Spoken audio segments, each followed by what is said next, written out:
Ready? પરમપિતા પરમાત્માનું નિજ નામ ઓમ, એનું ઊંડો શ્વાસ લઈ અને 3 વાર ઓમકાર ધ્વનિ કરશું આપણે.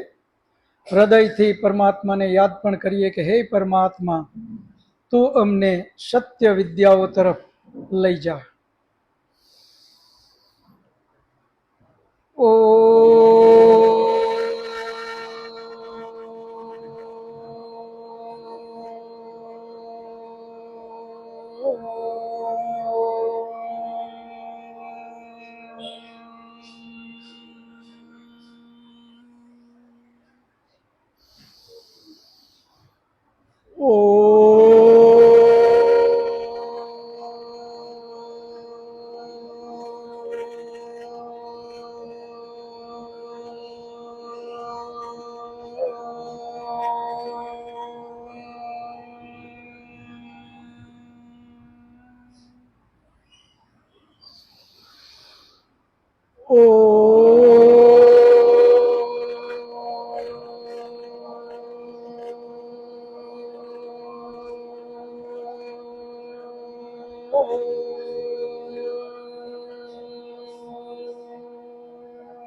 ઓમ વિશ્વાનિ દેવ સવિતર દુરિતાની પરાશુવ યત ભદ્રમ તન્ન આસુવ. હે પરમપિતા પરમાત્મા, હે દયાળુ, હે કૃપાળુ, મારી અંદર રહેલા દુર્ગુણ, દુર્વ્યસન, જેનાથી મને નુકસાન થાય, જેનાથી મારી અધોગતિ થાય, એવા દુર્ગુણોને મારાથી કોષો દૂર કરી દે અને જે સદ્ગુણોથી મારું કલ્યાણ થાય, મને આનંદ મળે, મારી આત્મિક ઉન્નતિ થાય, એવા બધા જ સદ્ગુણોથી તું મને ભરી દે.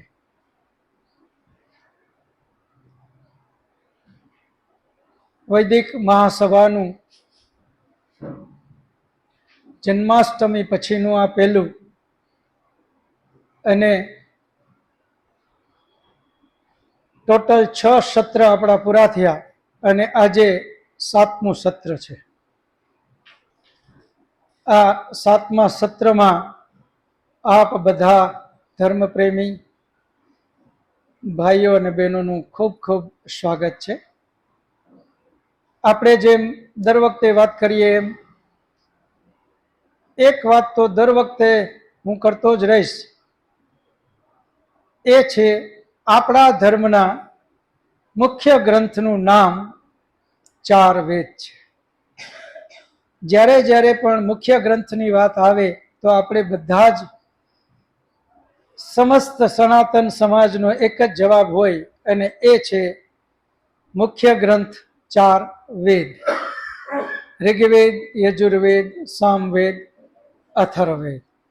એના પછીનો જે પૂરેપૂરો સિલેબસ જે છે એ આપ બધાને લાલ બુક આપેલી છે, એ બુકમાંથી તમે બધા જોઈ લેજો, જેને દર વખતે આપણે રિપીટ નહીં કરીએ. જેમની પાસે નવા લોકો આવ્યા હોય અને બુક ન હોય, એ ત્યાં બુક રાખેલી છે, એ બુક ત્યાંથી લઈ લેજો. ગયા વખતનું જે આપણે ક્રમશઃ જ્યાંથી છોડ્યું એને થોડું રિપીટ કરી લઈએ. એ વાત હતી જળ અને ચેતન. વેદ ત્રૈતવાદને માને છે, જેમ સમાજની અંદરમાં દ્વૈતવાદ, અદ્વૈતવાદ, વિશિષ્ટ અદ્વૈતવાદ, આ અલગ અલગ જે ધારાઓ ચાલે છે, એમાં 4 જે વેદ છે એ ત્રૈતવાદને માને છે. ત્રૈતવાદ એટલે 3 ને નિત્ય વેદની અંદરમાં સ્વયં પરમપિતા પરમાત્માએ કીધા. એક સ્વયં પરમપિતા પરમાત્મા, બીજા અનેક જીવાત્માઓ અને ત્રીજી પ્રકૃતિ. આ ત્રણ નિત્ય કીધા. અને એના પછી આગળની વાત એવી કરી કે આ ત્રણમાં બે જે તત્વ છે, પરમાત્મા અને અનેક જીવાત્માઓ, એ ચેતન છે, જ્યારે ત્રીજી પ્રકૃતિ એ જળ છે. પ્રકૃતિ જે એક શબ્દમાં આપણે કહીએ છીએ, બોલીએ છીએ, એમાં પાછા ત્રણ તત્વ આવે છે: સત્વગુણ, રજોગુણ અને તમોગુણ.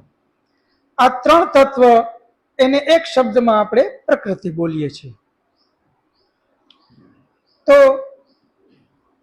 પ્રકૃતિ છે એ જળ છે, જ્યારે જીવાત્માઓ અને પરમાત્માઓ ચેતન છે. પ્રકૃતિ જળ જે છે એ ત્રણ તત્વ સત્વ, રજ અને તમ, એનું સંયોજન કરતા કરતા કરતા કરતા છેક પંચ મહાભૂત સુધી આપણે પહોંચ્યા. સત્વ, રજ, તમ, એને એક શબ્દમાં પ્રકૃતિ, પ્રકૃતિમાંથી મહતત્વ, મહતત્વમાંથી અહંકાર નામનું તત્વ, અહંકારમાંથી પાંચ તન્માત્રાઓ, જેને આપણે સૂક્ષ્મ ભૂત પણ કહીએ છીએ, અને એ પાંચ તન્માત્રામાંથી પાંચ મહાભૂત, અને એ પાંચ મહાભૂતમાંથી આપણે જે નરી આંખે જોઈએ છે એ બધું. એની અંદરમાં આપણે એવી વાત કરી કે અગ્નિ, જે નરી આંખે આપણે જેને જોઈએ છે અગ્નિ, એ પાંચ મહાભૂતમાંનું એક તત્વ છે એવું નથી. પાંચ મહાભૂત અલગ, જે સૂક્ષ્મ છે. પાંચ મહાભૂત છે એ સૂક્ષ્મ છે. એ પાંચે પાંચ મહાભૂતનું મિશ્રણ એ અગ્નિ છે, જે નરી આંખે આપણે જોઈએ છે. અને એમાં જે આ પાંચ મહાભૂતમાંના તત્વ છે, પૃથ્વી, જલ, આકાશ, અગ્નિ અને વાયુ, એ અગ્નિ નામનું તત્વ આ અગ્નિ રૂપે જે આપણે નરી આંખે જોઈએ છે, એમાં આ પાંચે પાંચ મહાભૂતનો ઉપયોગ થયો છે. પરંતુ અગ્નિનો વધારે ઉપયોગ હોવાથી આપણે એને અગ્નિ કહીએ છીએ. એ જ રીતે પૃથ્વી, તો પૃથ્વીમાં પણ આ પાંચે પાંચ મહાભૂતનો ઉપયોગ થયો, પરંતુ પૃથ્વી નામનું તત્વ એમાં વધારે ઉપયોગમાં લેવાનું, એટલે આપણે એને પૃથ્વી શબ્દ વાપરીએ છીએ. આવો આગળ આવી જાઓ, છે જગ્યા, આગળ આવી જાઓ, જગ્યા છે. તો પૃથ્વી જે છે એની અંદરમાં પાંચ મહાભૂતના નામનું પૃથ્વી તત્વ એ વધારે ઉપયોગ, એટલે આપણે એને પૃથ્વી કહીએ. એ જ રીતે પાંચે પાંચ જે નરી આંખે આપણે જેને જોઈએ, જલ, વાયુ, અગ્નિ, પૃથ્વી અને આકાશ, એમાં આમ જ સમજવું. હવે આકાશમાં આપણે થોડી ચોખવટ એવી કરવી જોઈએ. સામાન્ય રીતે આકાશ આપણે કોને કહીએ છીએ? જે કાંઈ ન હોય ને આમ ખુલ્લું દેખાતું હોય એને આકાશ શબ્દ વાપરીએ. અહીંયા બે શબ્દ આવશે. એક અવકાશ. સામાન્ય રીતે આપણે આકાશને અવકાશના રૂપમાં ગણીએ છીએ.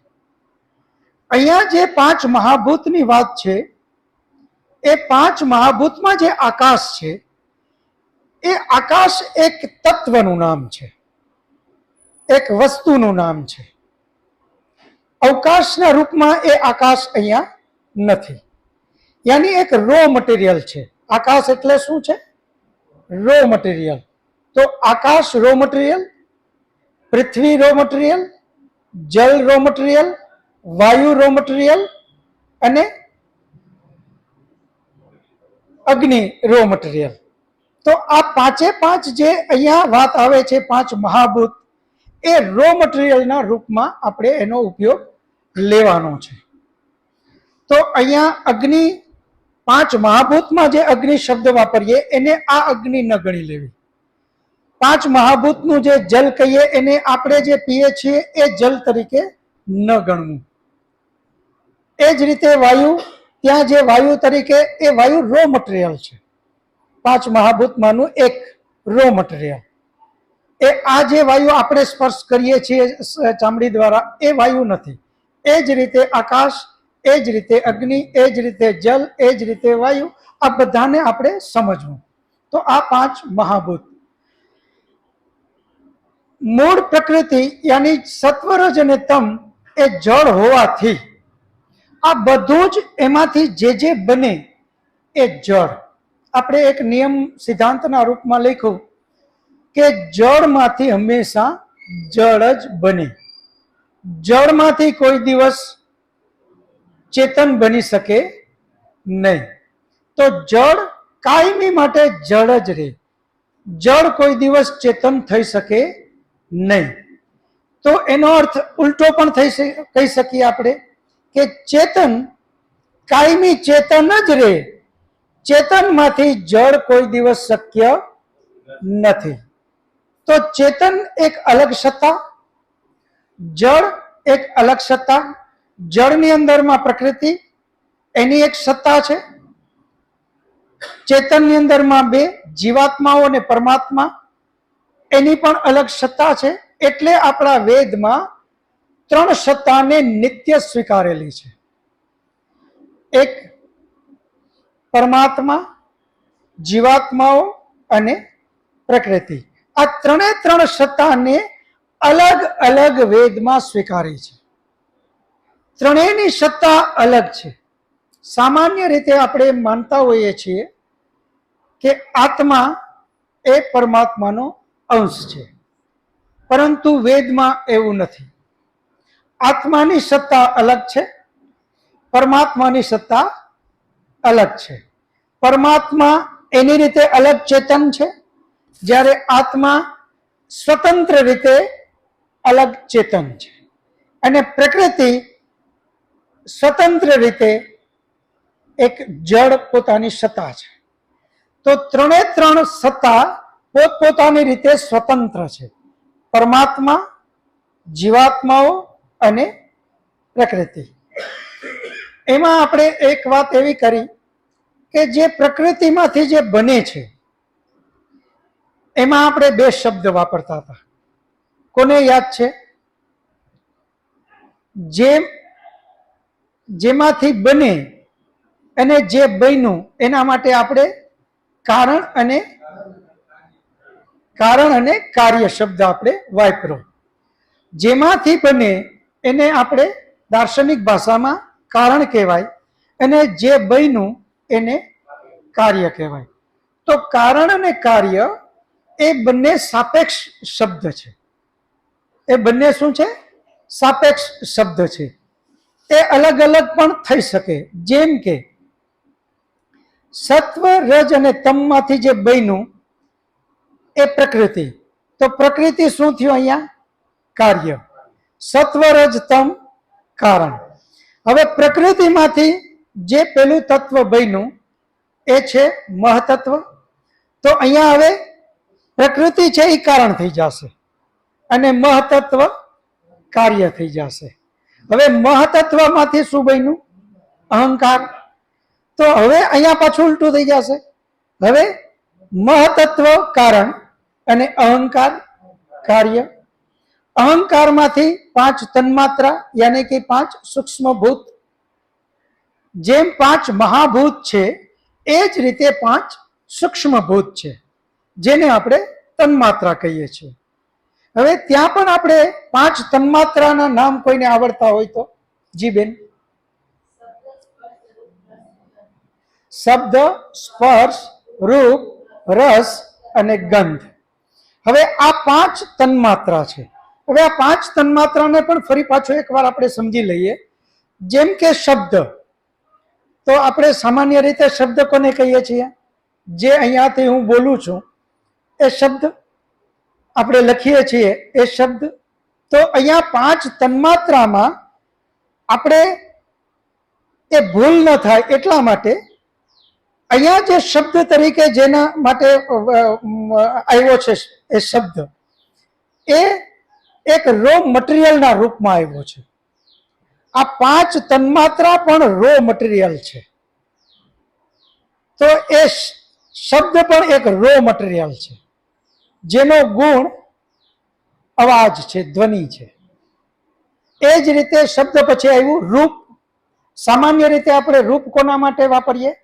જે નરી આંખે જોઈએ એના માટે આપણે રૂપ શબ્દ વાપરીએ. અહીંયા જે તન્માત્રામાં રૂપ આવે એ પણ રો મટીરિયલ માટેનો શબ્દ છે. રો મટીરિયલ છે. રૂપ છે એ શું છે? Raw material.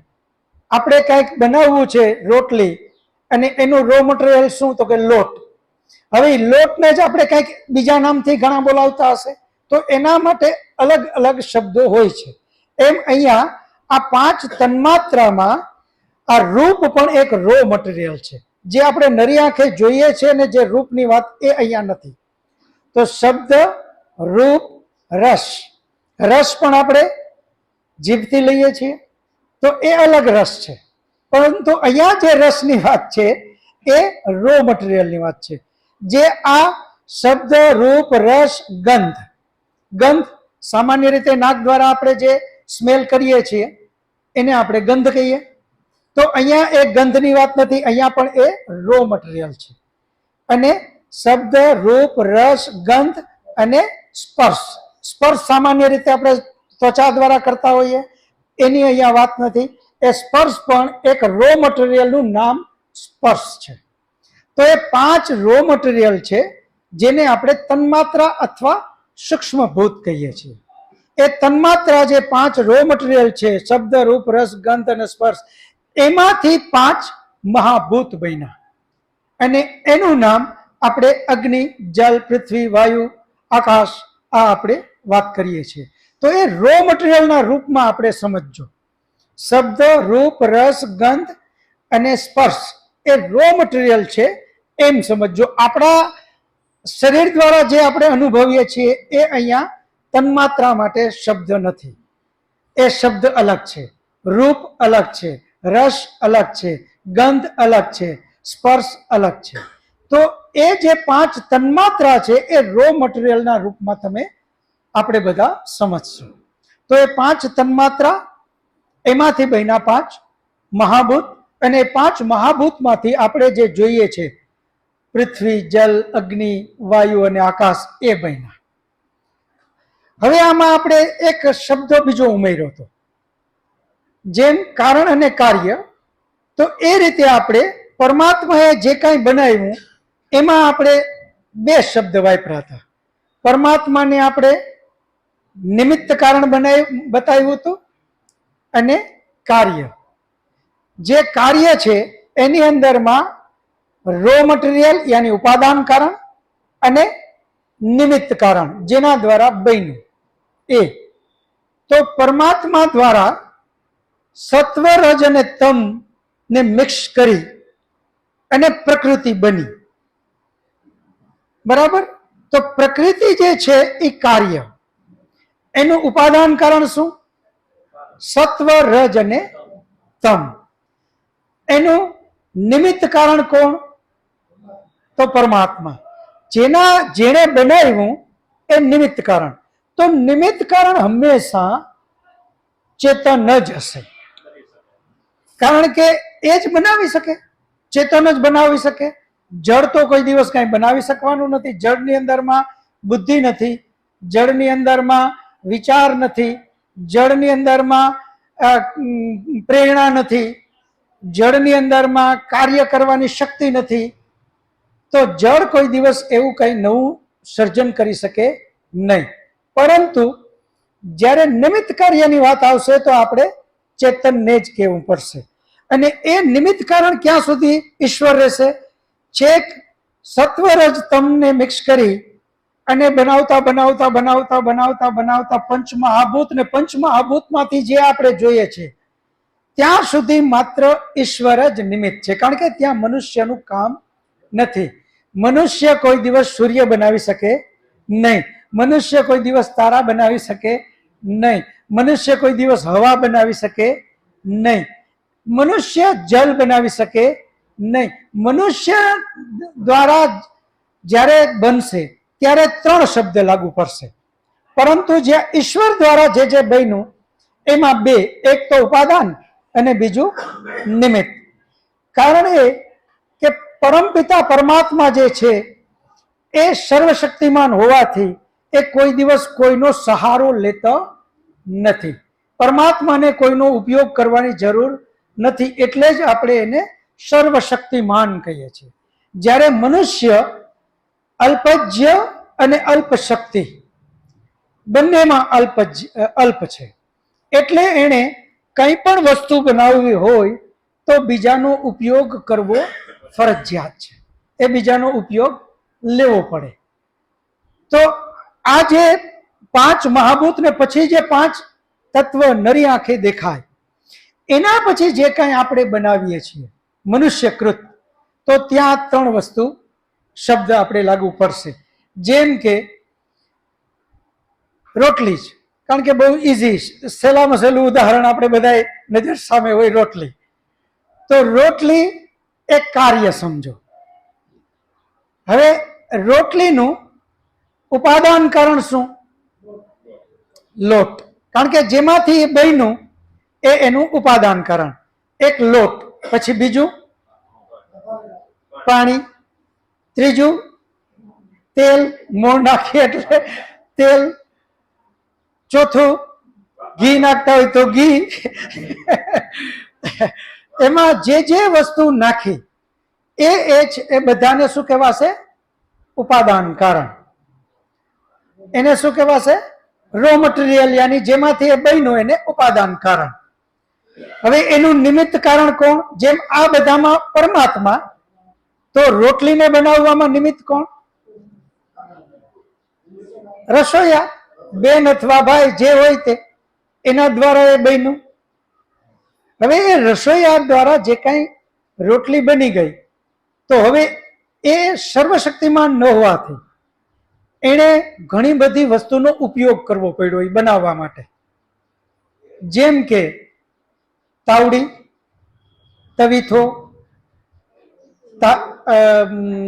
પાટલો, વેણ્યું, ગેસનો ચૂલો, ગેસ, આ બધાનો ઉપયોગ કરવો પડ્યો ને. તો હવે એ ઉપયોગ જે વસ્તુનો કર્યો એને સાધારણ કારણ કહેશે. સાધારણ કારણ. તો અહીંયા 3 કારણ લાગ્યા. પરમાત્મા જે વસ્તુ બનાવતા હતા ત્યાં 2 વસ્તુ આવી, એક નિમિત્ત કારણ અને બીજું ઉપાદાન કારણ. કારણ કે એ કોઈ વસ્તુનો ઉપયોગ લેતા નથી, એટલે એમણે ત્રીજી વસ્તુ સાધારણ કારણની જરૂર નથી, કારણ કે સાધારણ કારણ તો હતું જ નહીં. જ્યારે એણે પ્રકૃતિની શરૂઆત જ કરી તો ત્યારે તો કાંઈ હતું જ નહીં, એટલે અને એને કાંઈ ઉપયોગ લેવાની જરૂર નથી. એ પોતે એટલા સર્વશક્તિમાન છે કે એ બનાવી શકે છે. જ્યારે મનુષ્યકૃત કોઈ પણ વસ્તુ બનેલી હોય ત્યાં 3 આવશે. એક ઓમ જુઓ તો 4, એ પોતે કાર્ય, રોટલી છે એ કાર્ય. હવે એમાં પછી 3 વસ્તુ, એક સાધારણ કારણ, એક નિમિત્ત કારણ અને એક ઉપાદાન કારણ. ઉપાદાન કારણમાં લોટ, મોણ, મીઠું, જે કાંઈ આપણે એમાં નાખતા હોઈએ. નિમિત્ત કારણ જેના દ્વારા બન્યું એ રસોઈયા, બેન અથવા ભાઈ. અને ત્રીજું સાધારણ કારણ, પાટલો, વેણું, ચૂલો, આ બધું. સહેલાઈથી સમજવા માટે બની ગયા પછી જે એની સાથે વસ્તુ નથી પણ આપણે ઉપયોગમાં લીધું એને સાધારણ કારણ કહેવાય. બનવા ટાણે ઉપયોગમાં લીધું પણ બની ગયા પછી રોટલીમાં નથી વેણું, નથી પાટલો, નથી તવીથો, નથી તાવડી, એટલે એ ઉપયોગમાં લીધું છે પણ એની હારે નથી, તો એ સાધારણ કારણ. બનાવતી વખતે એને ઉપયોગમાં લઈને બન્યા પછી એમાં ભેગું છે તો એ ઉપાદાન કારણ. બન્યા પછી પણ એ કાર્યની સાથે રે એને ઉપાદાન કારણ કહેવાય. જેમ કે લોટ, મોણ, ઘી, મીઠું, એ બધું તો પછી બન્યા પછી પાછું છે જ ને એમાં, એટલે એને ઉપાદાન કારણ કહેવાય. અને જેના દ્વારા બન્યું એને આપણે નિમિત્ત કારણ કહેવાય.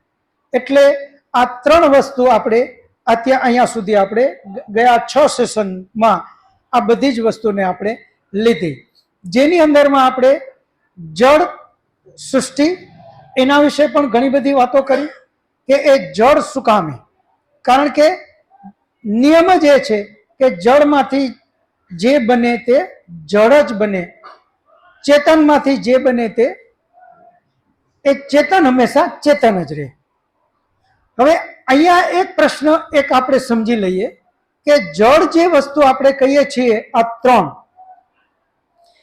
એ ત્રણ સત્વ, રજ અને તમ એવા બનેલા છે, એના ગુણધર્મ જ એવા છે કે એ એકબીજામાં મિક્સ થઈ શકે છે.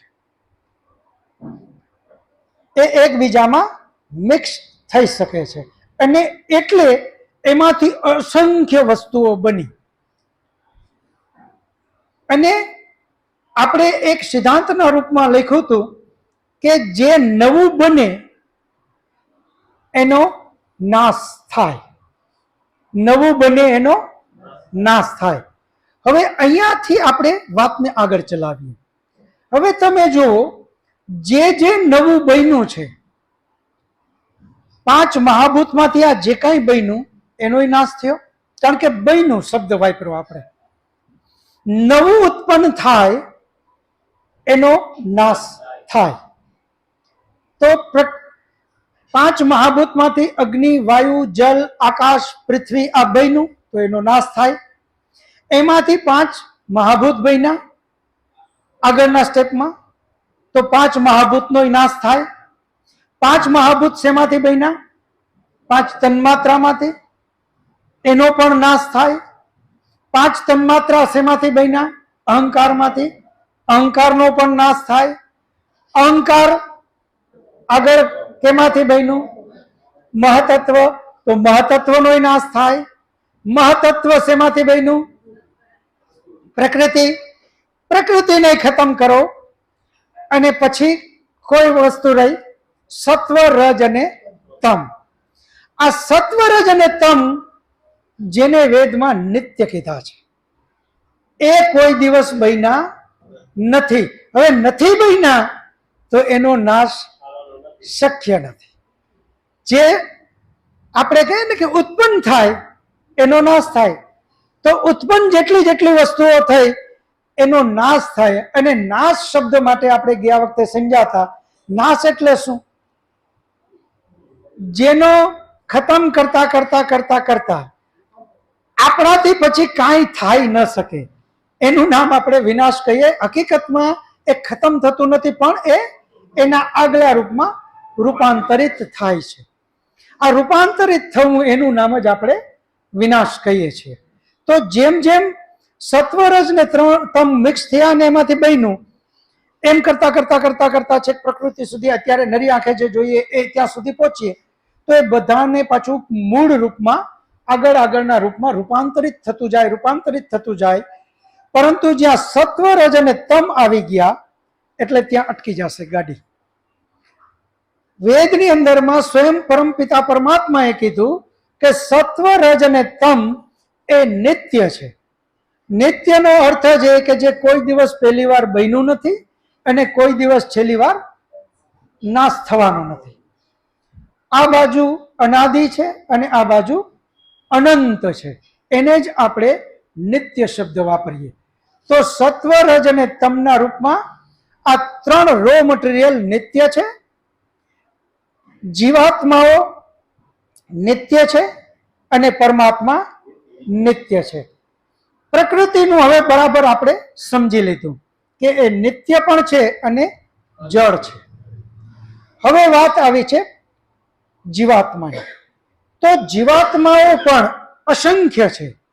તો અહીંયા પ્રશ્ન એ થાય, જેમ અહીંયા ત્રણ તત્વ સત્વ, રજ અને તમ એ મિક્સ થઈ અને અલગ અલગ વસ્તુઓ બની, તો આત્માઓ પણ અનેક છે. તો એ મિક્સ થઈ અને અલગ અલગ વસ્તુઓ બની શકે? આવું નથી. અહીંયા જો ભેદ છે. વેદની અંદરમાં સ્વયં ઈશ્વર કહે છે કે જેમ આ ત્રણ તત્વ છે જે જળ હોવાથી એની અંદરમાં એવો ગુણ છે કે એ મિક્સ થઈ શકે છે.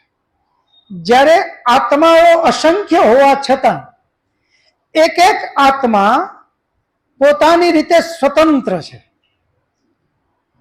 એક કોઈનું સંયોજન નથી અને કોઈનું સંયોજન બની શકે એમ પણ નથી.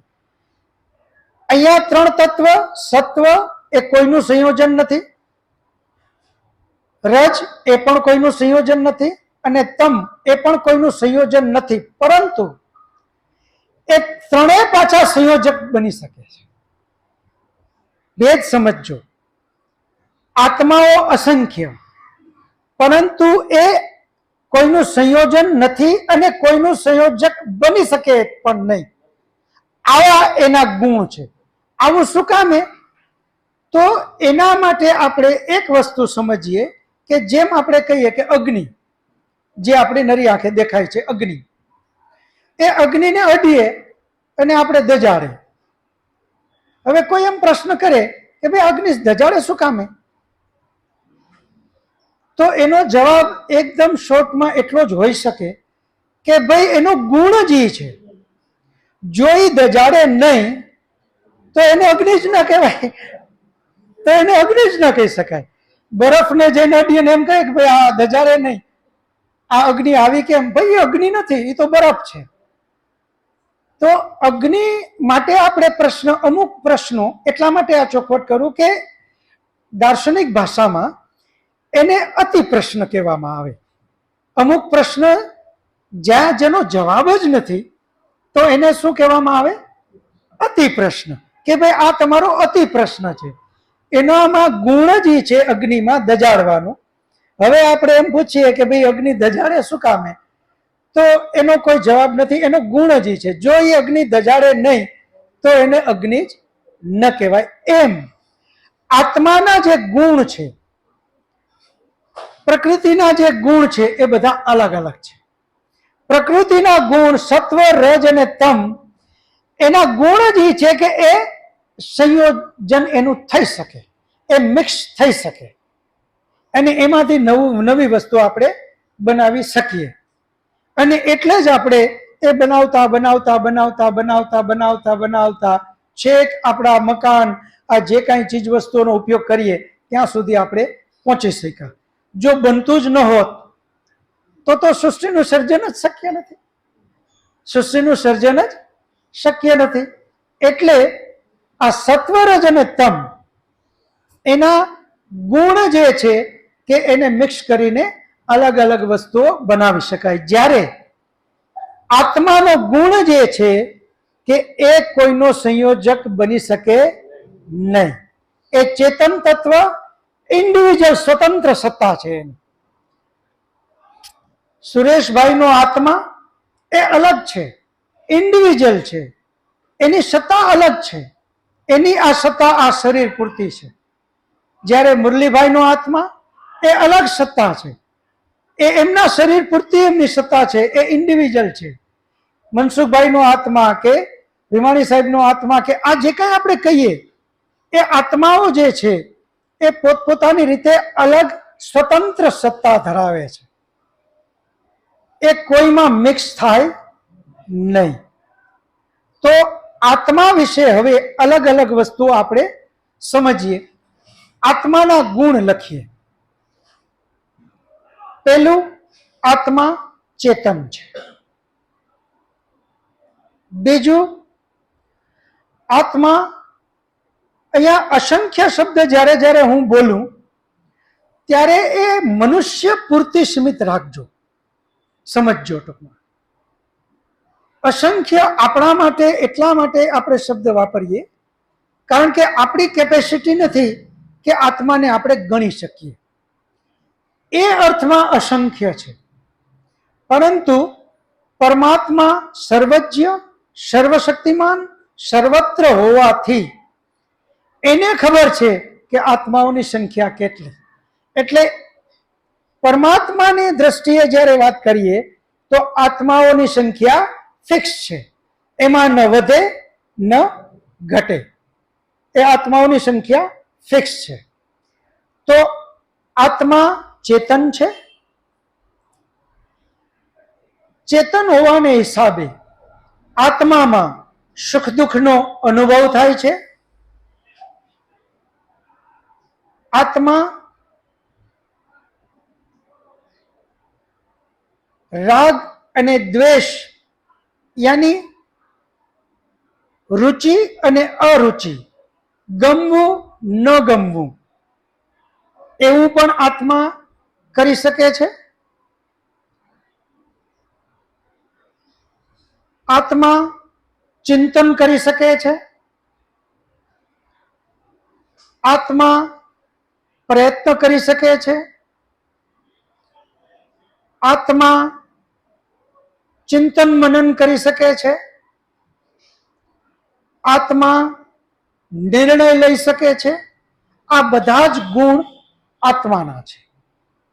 અને એમાં ખાસ એક લખજો, એના ગુણમાં આત્મા કોઈની સાથે મિક્સ થતો નથી. આ અલગથી લખવાનું છે. શું કામે? આના ઉપર જરા એરો પણ કરજો. આ વધારે મહત્વનું છે. નહીતર આપણે સામાન્ય રીતે આત્માને મિક્સ કરાવી લઈએ છીએ. પણ વેદ એમ કહે છે કે આત્મા કોઈ દિવસ કોઈની સાથે મિક્સ થતો નથી. આત્મા સ્વયં ચેતન તત્વ છે. હવે આ આત્મા સર્વશક્તિમાન ન હોવાથી, હવે જો ફરક અહીંયા કરજો પરમાત્માને અને આત્મામાં. આત્મા સર્વશક્તિમાન ન હોવાથી એને જે કાંઈ કરવું હોય એમાં એને બીજાનો ઉપયોગ લેવો પડે અને લેવો જ પડે. તો અહીંયા લખો, આત્મા અલ્પજ્ય છે. બુદ્ધિમાં અલ્પજ્ય, જ્ઞાનમાં ટૂંકમાં જ્ઞાનમાં અલ્પજ્ય છે. એ જ રીતે આત્મા અલ્પ શક્તિ છે. શક્તિમાં પણ અલ્પ શક્તિ છે. એ જ રીતે આત્મા એક દેશી છે. આત્મા એક દેશી છે. હવે અહીંયા આપણે થોડું સમજીએ, એક દેશી એટલે શું? આપણે બધા જાણીએ છીએ, દેશ શબ્દ આપણે કોના માટે વાપરીએ? એક પ્રાંત, એક એરિયા માટે. તો એક દેશીનો મતલબ આત્મા સર્વત્ર નથી, સર્વજ્ય નથી, એમ સર્વત્ર નથી. દરેક જગ્યાએ આત્મા હોય એવું નથી. આત્મા એક દેશી મતલબ એક જગ્યાએ રહેવા વાળો છે. આત્મા એક દેશીનો અર્થ શું? એક જગ્યાએ રહેવા વાળો. હવે અલ્પ શક્તિના હિસાબે અને એક દેશી હોવાના હિસાબે એને બધા જ સાધનોની જરૂર પડે. જેમ કે આત્માને જોવું છે તો આંખ રૂપી એક સાધનની એને જરૂર પડે છે. આ આંખ શું છે? આપણે આગળ પેલા સમજી ગયા છીએ. જળ છે કે ચેતન? જળ.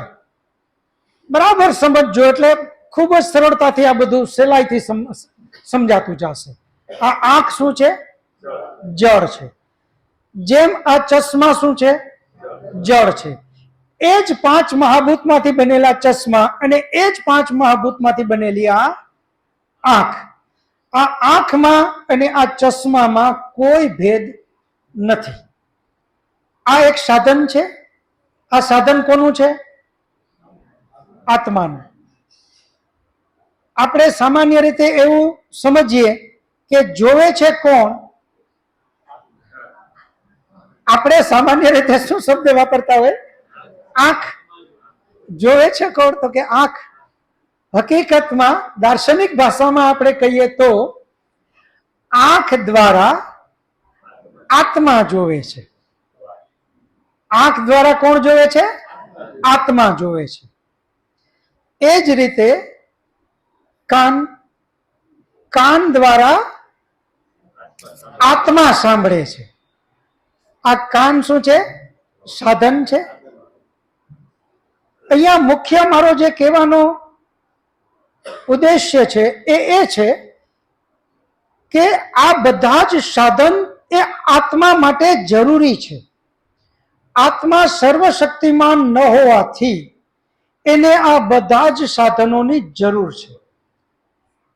કાન આત્માને જોઈએ, આંખ આત્માને જોઈએ, નાક આત્માને જોઈએ, જીવા આત્માને જોઈએ, ત્વચા આત્માને જોઈએ. આ દરેક વસ્તુ જ્યાં 5 જ્ઞાનેન્દ્રિય અને 5 કર્મેન્દ્રિય, આ 10 અને 11મું મન, એ 11 કોનું સાધન છે? આત્માનું સાધન છે. અને આ 11 જળ છે કે ચેતન? જળ. આમ ફટાક જવાબ તમારો આવવો જોઈએ. આ 11 5 જ્ઞાનેન્દ્રિય અને 5 કર્મેન્દ્રિય અને 11મું મન, એ શું છે? જળ છે. અને એ જળ, આપણે આગળ પણ નિયમના રૂપમાં લખેલું છે કે જળ કોઈ દિવસ પોતાના માટે હોતું નથી. જળ હંમેશા ચેતનના ઉપભોગ માટે જ હોય છે. જળનો ઉપયોગ કોણ કરે? ચેતન કરે. તો અહીંયા આ જે કાંઈ જળ છે એ બધા જળનો ઉપયોગ કોણ કરે છે? ચેતન રૂપી આત્મા, ચેતન જ કરે છે. હવે આ જે આપણો આત્મા છે એને બરાબર સમજી લઈએ. હવે તમે આના ગુણ લખ્યા,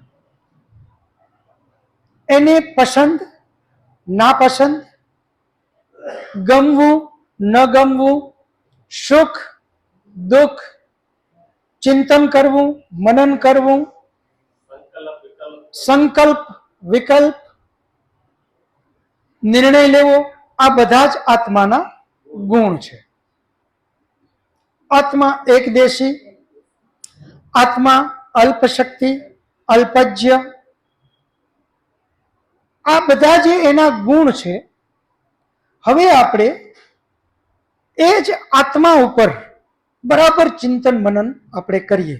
કારણ કે જ્યારે આપણા ઋષિમુનિઓ એમ કહે કે મોક્ષ સુધી પહોંચવું હોય તો જેના દ્વારા તમે મોક્ષ સુધી પહોંચવાના છો એને બરાબર જાણી લ્યો. એને જ્યાં સુધી બરાબર નહીં જાણીએ તો આપણી મોક્ષ સુધીની યાત્રા શક્ય નથી. કારણ કે આપણે એના વિશે જાણતા નથી તો એનો ઉપયોગ નહીં કરી શકીએ, અને ઉપયોગ નહીં કરી શકીએ તો બને આપણે ભૂલથી અનિત્યને નિત્ય સમજી બેસશું, આત્મને અનાત્મ અથવા તો અનાત્મને આત્મ, અને આપણે ગલત દિશામાં આપણને કોઈ ભોળવી પણ શકશે, અથવા આપણી રીતે આપણે ભૂલ કરી શકશું. તો આ બધી વસ્તુને આપણે બરાબર જાણીએ. એ હવે નવો ટોપિક શરૂ થાય એની પહેલા હવે 15-17 મિનિટ છે તો આપણે પ્રશ્નાવલી લઈ લઈએ. મુકેશ, માઇક અહીંયાથી ગૌરવ લઈ લેજો. જેમને આટલી જે આજ સુધીની વાતો, આજે 7મું સેશન છે, એ 6 સેશન અને 7મા સેશનમાં જેમને પણ કાંઈ પ્રશ્ન હોય એ પ્રશ્ન કરો. પોતાનું નામ બોલશું. નમસ્કાર, મનીષભાઈ માયાણી મારું નામ છે. જી. જળ ને વજન હોય તો ચેતન ને વજન હોય કે ન હોય? બહુ સરસ, ખૂબ સરસ વાત. જળને વજન હોય, ચેતનને વજન હોય કે ના હોય? જળને વજન હોય એ પહેલા તો આપણે સમજી લઈએ કે જળને વજન શું કામે હોય છે. આપણે બધા જ જાણીએ છીએ કે એક મનુષ્યનું વજન લગભગ એપ્રોક્સ કહીએ તો 70 કિલોની આસપાસ. એ જ મનુષ્ય અંતરિક્ષ ઉપર જાય તો એનો વજન 0 છે, એનો વજન કંઈ જ નથી. તો એનો અર્થ એ થાય કે એનામાં વજન છે એ સાપેક્ષ છે. એનામાં વજન કઈ રીતનો છે? સાપેક્ષ છે. આ પૃથ્વી જે છે એનું જે ગુરુત્વાકર્ષણ છે એને આપણે ઇનડાયરેક્ટલી વજન કહીએ છીએ. પૃથ્વી છે એનું ગુરુત્વાકર્ષણ છે એને આપણે શું કહીએ છીએ? વજન કહીએ છીએ. વજન કાંટો અહીંયા મનીષભાઈ લઈ અને તમારો વજન કરીએ એટલે કેટલો વજન બતાવશે? 70 કિલો. હવે એ જ કાંટાને તમે આકાશમાં અવકાશ યાત્રીની જેમ લઈ જાઓ અને ત્યાં તમે એના ઉપર ઉપસો તો એ વજન નહીં બતાવે. એનો અર્થ એ થાય જળમાં બી વજન નથી અને ચેતનમાં પણ વજન નથી. સમજવા ખાતર આ તમને એક ઉદાહરણ દીધું. હવે એનાથી આગળ વાતને લઈ જઈએ કે ચેતન જે છે એનામાં કોઈ ભારના રૂપમાં નથી.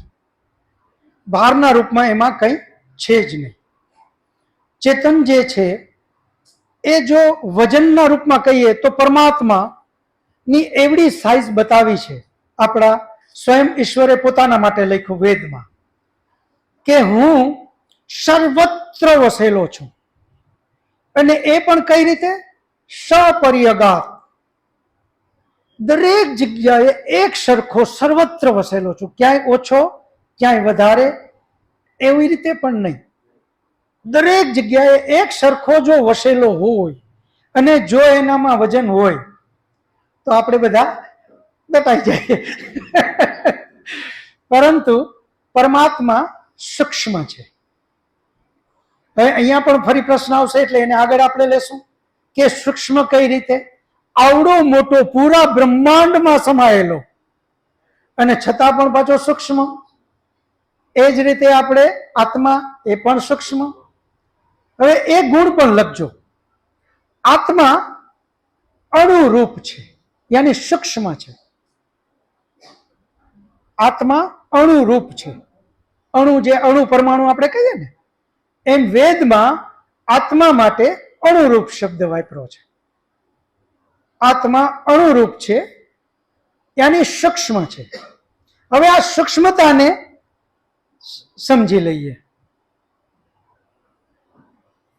બે અર્થમાં સૂક્ષ્મ શબ્દ આપણે વાપરીએ છીએ. એક તો સાઈઝ યાની ઘેરાવો. એ અર્થમાં પણ આપણે સૂક્ષ્મ કહીએ. સાવ ઝીણામાં ઝીણું ઝીણામાં ઝીણું નાનામાં નાનું કરતા જાઓ અને નાનામાં નાનું હોય એને આપણે સૂક્ષ્મ કહીએ. આપણે સૂક્ષ્મ કહીએ કે ભાઈ આ નાનામાં નાનું સૂક્ષ્મ છે. એ અર્થમાં પણ એક સૂક્ષ્મ છે. બીજું એક સૂક્ષ્મતા એની ગહનતા અથવા તો જેમ કે હવા જે છે એની સાઈઝ તો મોટી છે ને, પરંતુ એક કપડું બાંધ્યું એ કપડામાંથી પણ હવા નીકળી જાય તો એ કપડા કરતા હવા સૂક્ષ્મ છે. યાની બારીકાઈની દ્રષ્ટિએ હવે આપણે જઈએ છીએ, સાઈઝની દ્રષ્ટિએ નહીં. એ જ રીતે એક સ્પંચ, જે આપણે રબરની જેમ સ્પંચ હોય ને, એ સ્પંચને પાણીમાં નાખો એની સાઈઝ એવડી ને એવડી કદાચ રહેશે પણ અંદર પાણી ઘણું બધું સમાઈ જશે. તો એ સ્પંચના કમ્પેરિઝનમાં પાણી છે એ સૂક્ષ્મ છે એટલે એની અંદર વયું ગયું. એ અર્થમાં સૂક્ષ્મતા. એમ તમે અલગ અલગ ઉદાહરણને, એક લોખંડનો ગોળો, એ લોખંડના ગોળાને અગ્નિમાં લઈ જાઓ તો એની અંદર અગ્નિ જઈ શકે? લોખંડના ગોળો ધકધકતો થઈ ગયો, ગરમ થઈ ગયો, એનો મતલબ એની અંદરમાં અગ્નિ પ્રવેશી. તો લોખંડના ગોળા કરતા અગ્નિ ભલે સાઈઝમાં મોટી હોય પણ સૂક્ષ્મ છે એટલે અંદર વહી ગઈ. તો એ દ્રષ્ટિએ પણ સૂક્ષ્મ શબ્દ આપણે વાપરીએ છીએ. તો અહીંયા જે પરમાત્મા માટે શબ્દ જે આપણે સૂક્ષ્મ કહીએ તો પ્રકૃતિ, આત્મા અને પરમાત્મા એ ત્રણેયમાં સૂક્ષ્મમાં સૂક્ષ્મ કોઈ હોય તો એ છે પરમાત્મા. એ કઈ દ્રષ્ટિએ? એ એટલો બધો સૂક્ષ્મ છે કે પૃથ્વીની અણુ અણુમાં એ આવજાવ કરી શકે છે. આવજાવનો મતલબ પાછો ફેરફાર આપણે બરાબર સમજીએ. આવવું અને જવું શબ્દ આપણે ક્યાં વાપરીએ છીએ? કે અહીંયા છે અને અહીંયા નથી, અહીંયાથી અહીંયા આવે એને આપણે શબ્દ વાપરીએ. આવ ને જાવ થયું ને, અહીંયાથી આવ્યું ને અહીંયા ગયું. પરંતુ પરમાત્મા આ રીતે આવ જાવ નથી કરતો. એ તો દરેક જગ્યાએ એક સમાન વસેલો છે. ઈશાવાસ્યમ ઇદમ સર્વમ યત ક્વિંચ જગત્યામ જગત. જે કાંઈ જગત અહીંયા દેખાય છે એની અંદરમાં પરમાત્મા બધે પહેલેથી ઓલરેડી બેઠેલો જ છે. એટલે એને આવવાનું ને જવાનું વાત નથી. જેમ કે આ આપણો હોલ છે. આ હોલની અંદરમાં ભરતભાઈ ઉઠી અને ઓલી ખુરશી ઉપર વયા જાય તો પણ રહ્યા તો આ હોલમાં જ ને. આ હોલની સંખ્યામાં કઈ ફેરફાર થયો નહીં, કારણ કે અહીંયાથી ઉઠીને ત્યાં વયા ગયા, ત્યાંથી ઉઠીને અહીંયા આવ્યા. એ દ્રષ્ટિએ પરમાત્માનું નથી. પરમાત્મા તો બધે ઓલરેડી બેઠેલો જ છે. તો હવે તો એનું ઓછું થવાનું કઈ શક્ય જ નથી, કારણ કે કોઈ જગ્યાએ નથી, ખાલી જ નથી. તો આપણા શરીર તો એની અંદરમાં એ પરમાત્મા છે. આપણો આત્મા તો એ આત્માની અંદર એ પરમાત્મા છે. એટલે આત્મા કરતા એ પરમાત્મા સૂક્ષ્મ છે. એટલે આત્માની અંદર એ ગરી શક્યો. હવે આત્મા અને પરમાત્મા એ બે એટલા સૂક્ષ્મ છે કે આ જળ વસ્તુની અંદર ગરી શક્યા.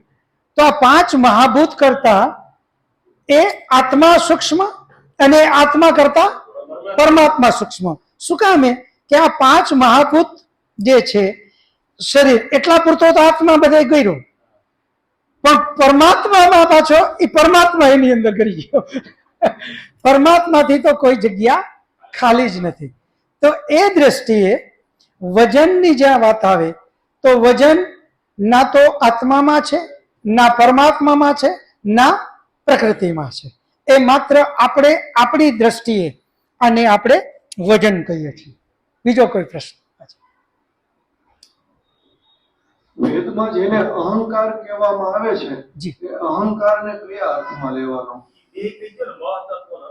હા, બહુ સરસ. બહુ. અને તમારું નામ ભાઈ આપ બોલજો.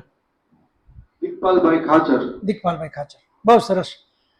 વેદની અંદરમાં જે અહંકાર શબ્દ વાપરો, સત્વ, રજ અને તમ એ ત્રણ તત્વ, એની અંદરમાંથી પ્રકૃતિ બની, એ પણ એક તત્વના રૂપમાં. એની અંદરમાંથી મહતત્વ બન્યું. આ મહતત્વ પણ એક રો મટીરિયલ છે. મહતત્વ પણ શું છે? રો મટીરિયલ છે. એ મહતત્વમાંથી એક ટુકડો લીધો. સત્વરજના ઢગલા હજી બીજા વધારાના પડ્યા છે. એમાંથી પણ વધતા ઓછા પ્રમાણમાંથી પરમાત્માએ જુદા કરી અને અલગ કરી મહતત્વની અંદરમાં મિક્સ કર્યા.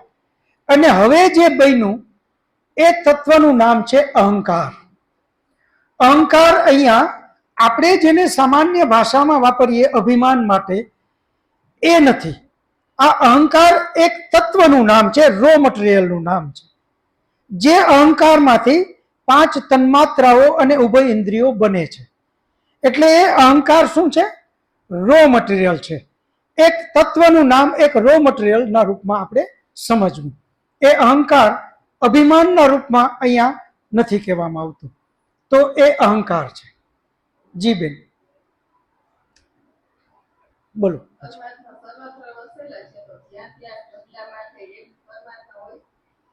જી બેન,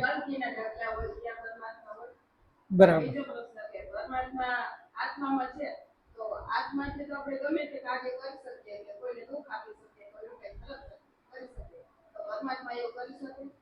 વાહ, બહુ સરસ બેન તમારો પ્રશ્ન. બેન તમારું નામ જરા બોલજો. ભાનુબેન, બહુ સરસ બેન.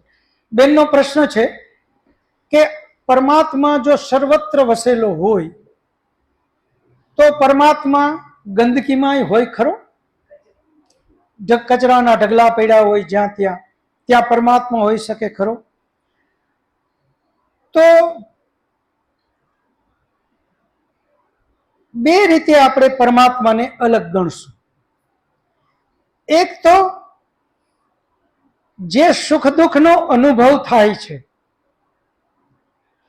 એ આત્માનો ગુણ છે. એ કોનો છે? આત્માનો ગુણ છે. જ્યારે દુઃખ શબ્દ જે છે એ પરમાત્માનો ગુણ નથી, એ પરમાત્માને લાગુ પડતો નથી. પરમાત્મા માટે શબ્દ આવે છે સત ચિત આનંદ. જે સંપૂર્ણ આનંદથી ભરેલો છે એનું નામ પરમાત્મા. સત યાની જેની સત્તા છે, ચિત્ત જે ચેતન છે, અને આનંદ જે આનંદ સ્વરૂપ છે. આનંદ સ્વરૂપનો મતલબ એ કે એને આવી કોઈ વસ્તુ અસર કરી શકે નહીં. યાની એ સર્વત્ર, એનો મતલબ જ એ થાય કે આ જે કાંઈ વ્યવસ્થાઓ થઈ છે, જેમ કે કચરાનો ઢગલો, હવે એ કચરાનો ઢગલો ઓમ જો ને બેન, તો એને પણ તિરસ્કારની દ્રષ્ટિએ આપણે એટલા માટે જોઈએ છે કે એ મનુષ્યકૃત મુશ્કેલી ઊભી કરેલી છે.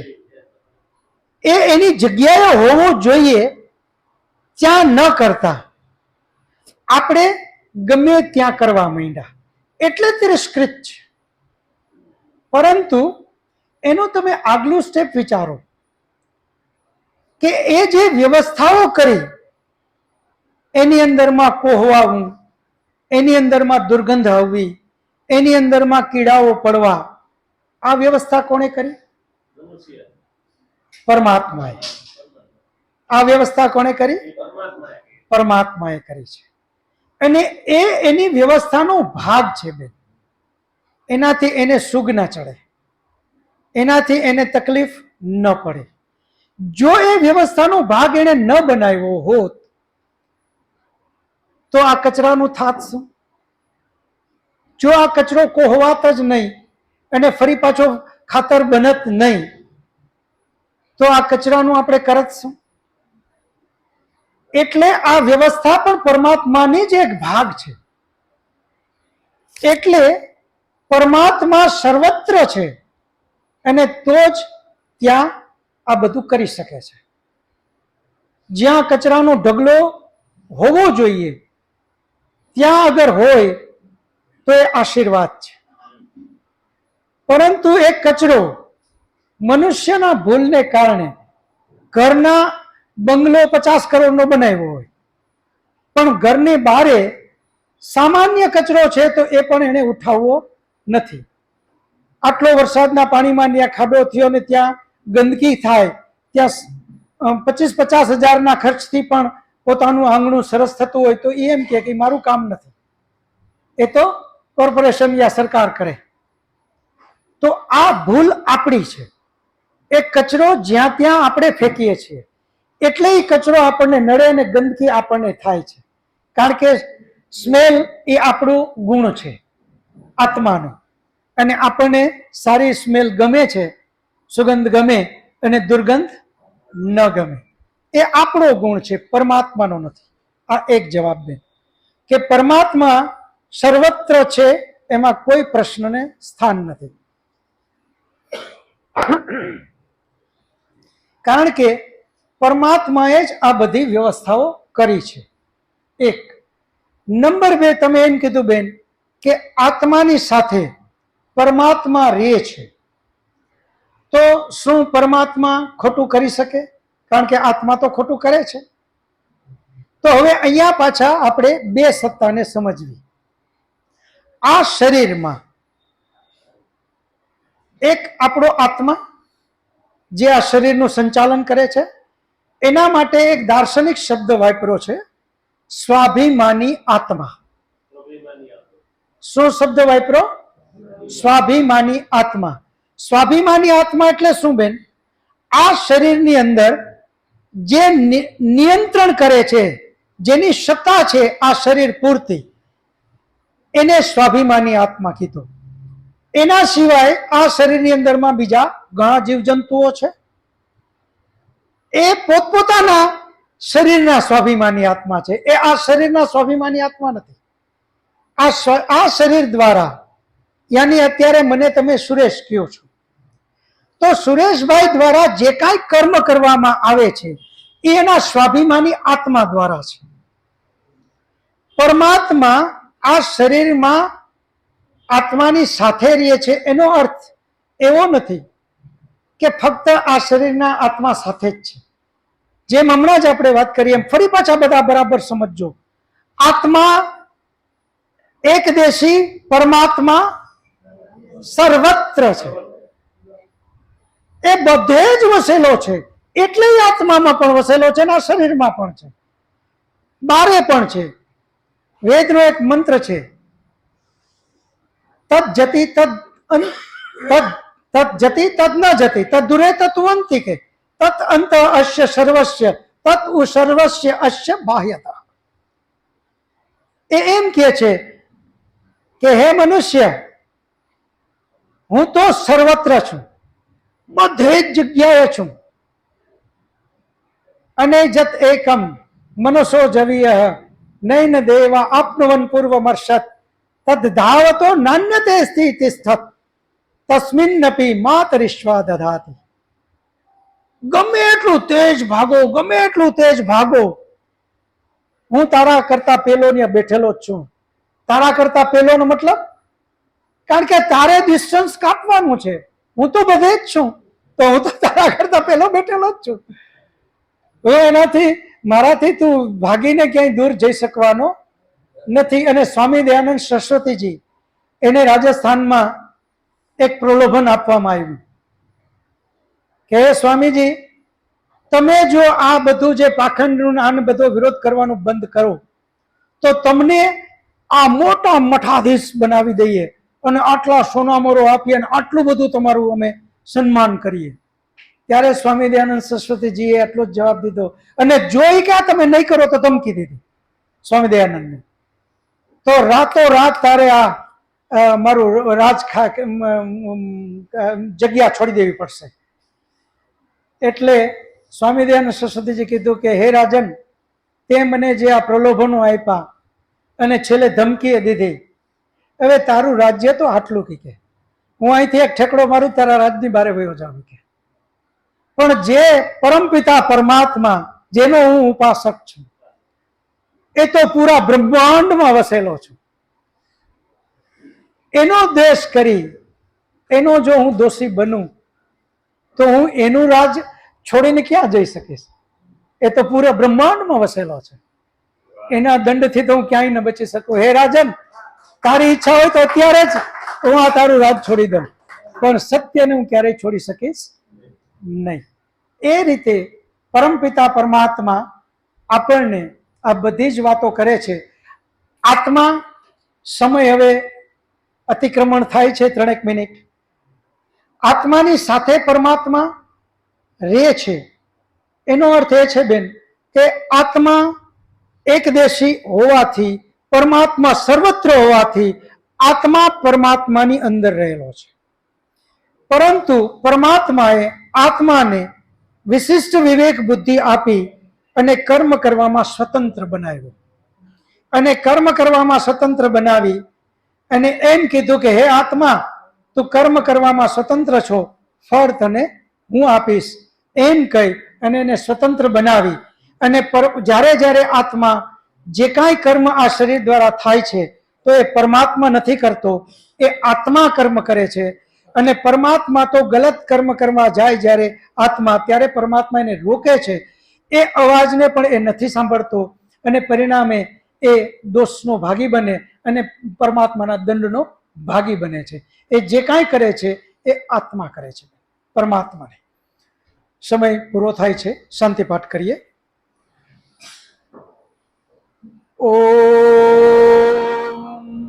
ધ્યો શાંતિ અંતરિક્ષમ શાંતિ પૃથ્વી શાંતિરાપ શાંતિરૌષધયઃ શાંતિ વનસ્પતયઃ શાંતિર્વિશ્વે દેવા શાંતિર્બ્રહ્મ શાંતિ સર્વં શાંતિઃ શાંતિરેવ શાંતિઃ સમા શાંતિરેધિ